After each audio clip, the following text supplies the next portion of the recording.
Komisi 11 DPR RI memutuskan Thomas Djiwandono terpilih sebagai Deputi Gubernur Bank Indonesia. Assalamualaikum warahmatullahi wabarakatuh.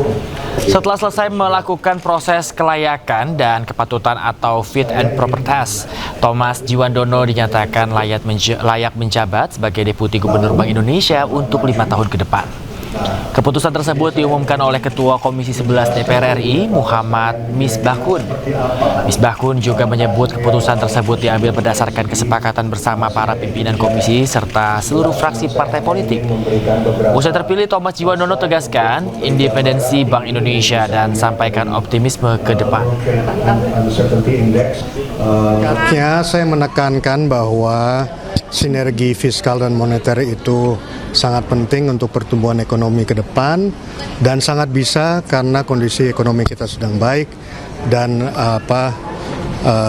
moneter dan fiskal memang sudah bekerja sama selama ini. Jadi tidak bisa dikatakan kemudian masing-masing itu berdiri sendiri-sendiri. Ada kolektif bahwa fakta Pak Thomas keponakan itu ya, tapi dia tadi sangat profesional menjelaskan tentang bagaimana kebijakan-kebijakan itu diambil dalam sebuah proses, sehingga kalau menurut saya isu itu bisa dikesampingkan bahwa ada profesionalisme. Bahkan di closing statement beliau menyampaikan tentang profesionalisme itu menjadi salah satu hal yang kuat yang ingin beliau jaga. Dan menurut saya itu menjadi sebuah closing statement yang menguatkan posisi profesionalisme seorang. Pemirsa, sebuah kegiatan edukasi mengenai stunting dan pencegahannya digelar di Jakarta. Ia menghadirkan ahli medis dan gizi. Acara ini diharapkan dapat membangun masa depan generasi berikutnya sejak awal kehidupan.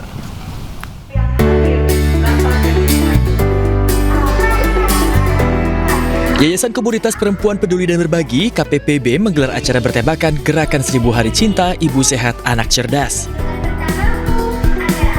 Acara ini bertujuan untuk mengkampanyekan isu stunting yang dinilai sebagai isu besar untuk menentukan masa depan generasi berikutnya.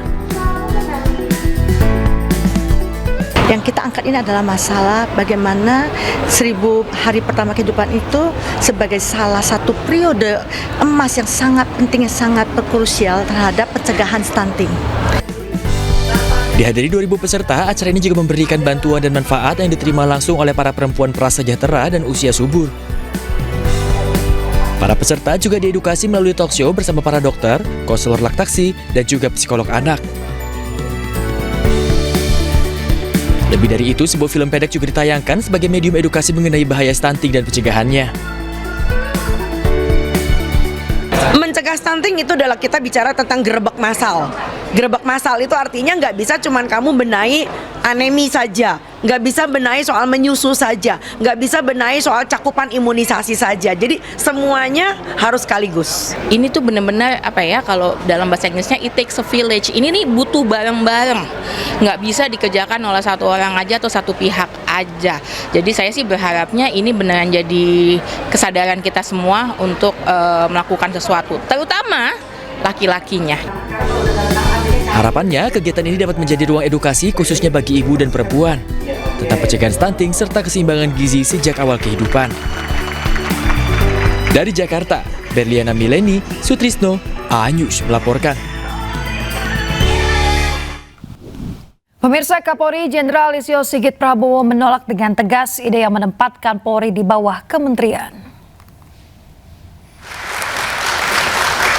Langsung tayangkan kesimpulan.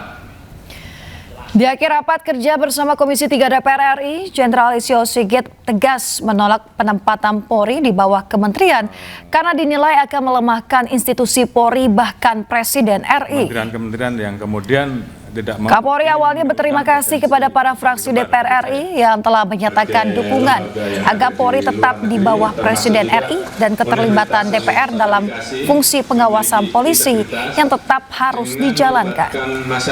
Jenderal Listio juga menyebut penempatan Polri di bawah kementerian khusus akan menimbulkan potensi matahari kembar, hingga ia meminta jajarannya memperjuangkan posisi Polri tetap di bawah Presiden. Yang menyampaikan ke saya lewat WA bahwa mau enggak Pak Kapolri jadi Menteri Kepolisian.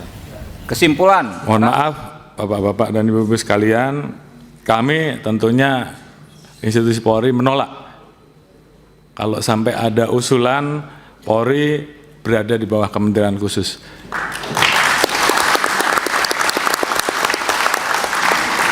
Karena bagi kami posisi institusi Polri seperti saat ini adalah posisi yang sangat ideal. Kita bisa menjadi alat negara yang betul-betul memberikan pelayanan kepada masyarakat di bidang Harkamtibmas, di bidang hukum, di bidang pelindungan, pelayanan. Di satu sisi kita betul-betul bisa berada langsung di bawah Bapak Presiden, sehingga pada saat Presiden membutuhkan kami, maka kami bisa bergerak tanpa harus ada kementerian-kementerian yang kemudian tidak mau, ini menimbulkan potensi matahari kembar menurut saya. Jadi kalau tadi saya harus memilih karena beberapa kali ada yang menyampaikan Kapolri sudah 5 tahun, kalau saya harus memilih, dan kemarin sudah saya sampaikan, bahkan ada beberapa orang yang menyampaikan ke saya lewat WA bahwa mau enggak Pak Kapolri jadi Menteri Kepolisian. Dalam hal ini saya tegaskan bahwa di hadapan Bapak-bapak dan Ibu-ibu sekalian dan seluruh jajaran bahwa saya menolak polisi di bawah kementerian.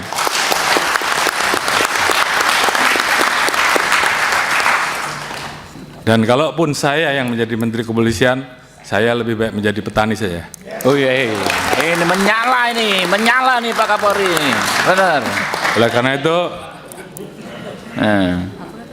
saya anggap meletakkan Polri di bawah kementerian sama saja melemahkan institusi Polri, melemahkan negara, dan melemahkan Presiden.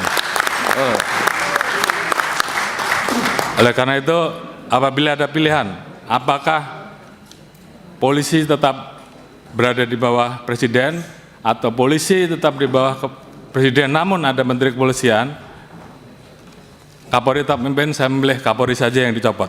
Saya kira itu sebagai bentuk sikap tegas. Dan saya minta seluruh jajaran laksanakan ini. Nadiem Makarim kembali menjalani sidang lanjutan di Pengadilan Tipikor Jakarta. Kuasa hukum Nadiem kembali melaporkan saksi sidang karena diduga menerima gratifikasi. Baik, silakan kembali posisi sebelumnya. Sidang lanjutan mantan Mendikbudristek Nadiem Makarim kembali digelar. Sebanyak 7 orang saksi dihadirkan oleh jaksa penuntut umum dalam sidang lanjutan ini. Salah satunya adalah saksi dari pihak Google. Kubu Nadiem juga telah melaporkan saksi sidang kasus dugaan korupsi pengadaan laptop Chromebook ke KPK. Mereka menyebut dalam persidangan ini diduga menemukan ada saksi yang menerima uang dan gratifikasi. Dalam persidangan sebelumnya juga ia menemukan kejanggalan dari keterangan saksi. Dengan Pak Asbi kan? Iya. Makanya itu secara tegas tadi kami sampaikan bahwa kami sudah membuat laporan ini ke KPK.